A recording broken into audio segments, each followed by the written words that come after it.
మన SRH management ఒక పాకిస్తానీ ప్లేయర్కు 2,34,00,000 ఇవ్వబోతుంది తెలుసా? రీసెంట్గా ఇంగ్లండ్లో జరిగిన ద 100 ఆక్షన్లో ఒక కాంట్రవర్సీ మూమెంట్ జరిగింది.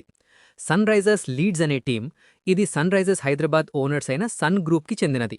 వీళ్లు పాకిస్తానీ మిస్ట్రీ స్పిన్నర్ అబ్రార్ అహ్మద్ని ఏకంగా 2,34,00,000కి బై చేశారు. ఆక్షన్లో బై చేసిందెవరో కాదు, మన ఎస్ఆర్హెచ్ సీఈఓ కావ్య మరణ్. ఇక్కడే అసలు కాంట్రవర్సీ స్టార్ట్ అయింది. 2009 తర్వాత ఐపీఎల్కి డైరెక్ట్గా రిలేటెడ్ అయిన ఇండియన్ ఫ్రాంచైజీ ఏదైనా పాకిస్తానీ ప్లేయర్ని సైన్ చేయడం ఇదే ఫస్ట్ టైం. ఇండియా-పాకిస్తాన్ పొలిటికల్ టెన్షన్స్ వల్ల పాకిస్తాన్ ఆటగాళ్లను మన భారత ఫ్రాంచైజీ జట్లు తీసుకోవట్లేదు. కానీ ప్రాబ్లం అక్కడితో ఆగలేదు. ఫ్యాన్స్ సోషల్ మీడియాలో ఒక ఓల్డ్ ఇన్స్టాగ్రామ్ పోస్ట్ బయటకు తీసుకొచ్చారు.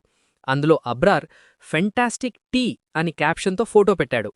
ఇది 2019లో పాకిస్తాన్ కస్టడీలో ఉన్నప్పుడు అభినందన్ వర్ధమాన్ చెప్పిన డైలాగ్ను ఎగతాళి చేసి పెట్టిన పోస్ట్. నిజం చెప్పాలి అంటే అబ్రార్ అహ్మద్ చాలామంది పాకిస్తాన్ ప్లేయర్స్ లాగా యాంటీ ఇండియన్ అని అందరికీ తెలుసు. దాంతో వెంటనే కాంట్రవర్సీ స్టార్ట్ అయింది. ట్విట్టర్లో #boycott Sunrisers, #shame on SRH వంటి హ్యాష్ట్యాగ్స్ ట్రెండ్ అవుతోంది. టీమ్ సైడ్ నుంచి ఎక్స్ప్లెనేషన్ మాత్రం సింపుల్గా, ఇది ప్యూర్లీ క్రికెట్ డెసిషన్, టీమ్కి లెగ్ స్పిన్ ఆప్షన్ కావాలి, అందుకే అబ్రార్ని పిక్ చేశామని అంటున్నారు. బీసీసీఐ కూడా ఓవర్సీస్ లీగ్స్ మీద వాళ్లకు కంట్రోల్ ఉండదు అని క్లియర్ చేసింది. ఎస్ఆర్హెచ్ మేనేజ్మెంట్ చేసిన పని మీకు కరెక్ట్ అని అనుకుంటున్నారా, లేక తప్పు చేశారా?